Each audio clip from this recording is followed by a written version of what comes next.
This crazy pose is called scorpion.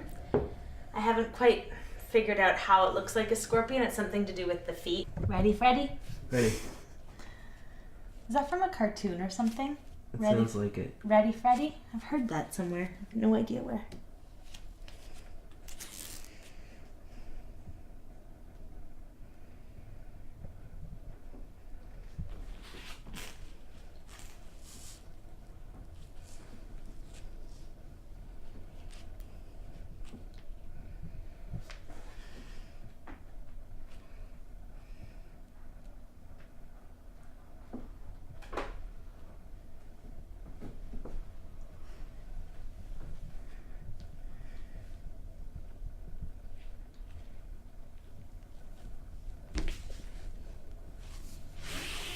So a few of you are asking how you could work into the splits, how somebody would go about doing that.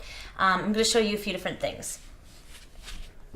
A sequence of dragon lunges can be especially helpful for this. Start by bringing a foot forward. I'm going to open the whole front side of the hip by doing this. Holding here would be the first stage of this.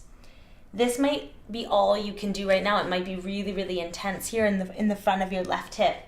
But from here, after holding it, stay as long as you can. Again, the longer the better, the more you're gonna work into this. Stay here, say 2 minutes, which is gonna feel like a long time, but 2 minutes, and then for the next minute or so, coming down here. You wanna make sure your knee doesn't turn out too much. Try to keep your knee straight.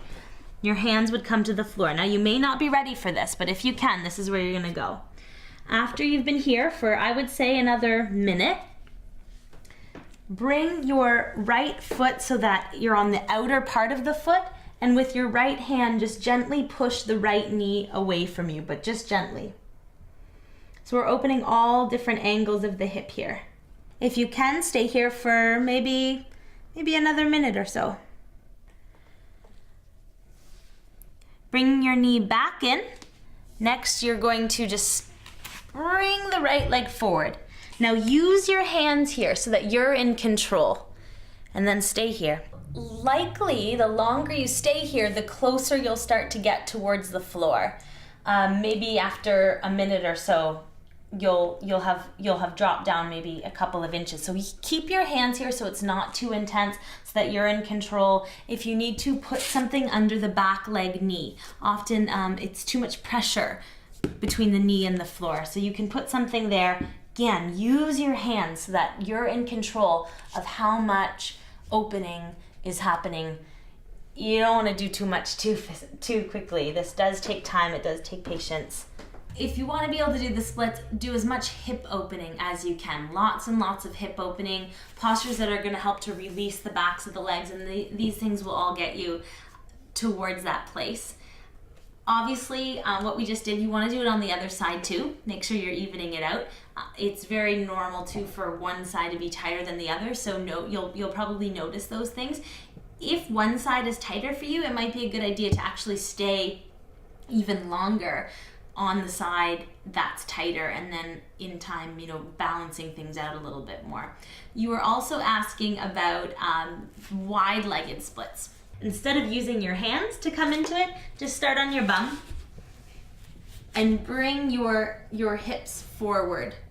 And then eventually you're gonna come all the way down like this. Stay here, and then eventually you're coming all the way down. What I did to get into the wide-legged splits was I came up against a wall. We don't have a flat wall where we are right now, so just use your imagination. But a flat wall, bring your butt right up against the wall, and then bring your legs up on the wall so that your heels are against it. From here, just think of, again, softening your legs and allowing everything to be soft. Over time, your legs will start to come down the wall, down the wall, down the wall, and you'll really open your groin and the inner line of your legs. Just let the feet fall apart like this, and just be as patient as you can, be as still as you can. Over time, your legs will start to come down. I once did this for like 30 minutes or something, reading a book, and it was awful because I got totally stuck, and I literally had to grab something and pull myself, I'm not joking, pull myself off of the wall. So go, a little bit less intensely than that, maybe do like a minute or two. But each day, if you did that, for sure, you're going to release a lot of stuff in there. And yeah, wide-legged splits, no problem, totally obtainable. All of these things, for the most part, it's just about time and patience. I notice a lot with my students, and I remember myself for sure when I started started yoga. In my practice, I was often looking around or moving around or fixing my hair or adjusting myself, and it's your mind that's really busy. Often our mind is racing and all these things we have to do and the list and that kind of thing.